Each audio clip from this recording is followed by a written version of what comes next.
And that's one of the things that I think a lot of times boys need is not just exposure to one guy. Mm-hmm. One dad. One dad. No matter how good the dad is. He can't be like, everything. He can't be everything. And that boy may need somebody to give the boy some perspective on the dad. Yeah, right? Yeah. One of the most valuable things I learned as a guy was I had a gay professor in college at a time when openly gay folks still weren't out of line, who became one of my favorite professors and was a great guy and would call me out when I started saying stuff that was ignorant. You need that to show empathy and kindness. And by the way, you need that person in your friend group so that if you then have a boy who's gay or non-binary or what have you, they have somebody that they can go, okay, I'm not alone in this. Yeah. Right. So. Okay, so this statement, this caption is misleading as fuck because that's not what Obama was talking about. That's not what he said.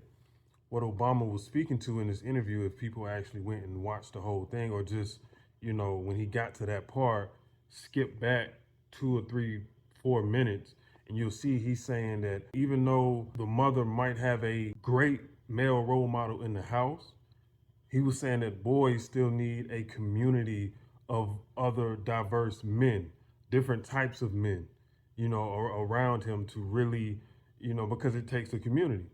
And that's not to say that one man can't exhibit or have all of those qualities. You can have one man that has the emotional intelligence, that's masculine, that's dominant, that's stern, that's disciplined, that has compassion, that's empathy, vulnerable, that knows how to be vulnerable and show vulnerability to his son and what it means to be vulnerable or, masculine in certain instances and when you need to be and how to treat a woman and all of that. One man can have all of that, but what he was saying was the son, the boy, still benefits from being around a group of men, not just around a bunch of women. They benefit from being around a group of men, different kinds of men, so they can learn more. They can see different aspects of a man and whatnot. Because a lot of gay people don't even have those types of qualities. They don't even operate like that a lot of the time.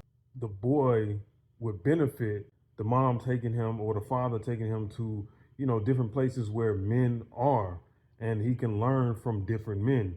You have a friend group with a variety of different men, a gay man in the group, or straight males, or a firefighter, a lawyer, a doctor, a mechanic. You have a diverse group of men around you that the boy can learn from. The father's still there, or like who he was answering that question for was a single mom.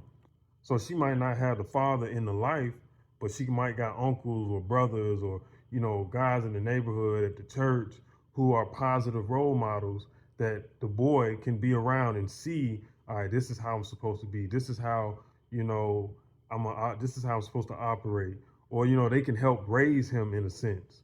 That's what Obama was talking about. He wasn't saying shit. He was speaking on his personal experience in college with his gay professor that helped shape him and, gave him some guidance that he didn't have because his father wasn't around. His mama was always doing these peace travel things, going to different countries and whatnot. So he didn't really have a stable male figure in his life. So he was saying one of the more prominent people in his life was his college professors who just happened to be gay. That's what he was talking about. He wasn't saying nothing about boys need to be around more gay men to learn emotional intelligence or empathy or a broader perspective or any of that. He wasn't saying none of that.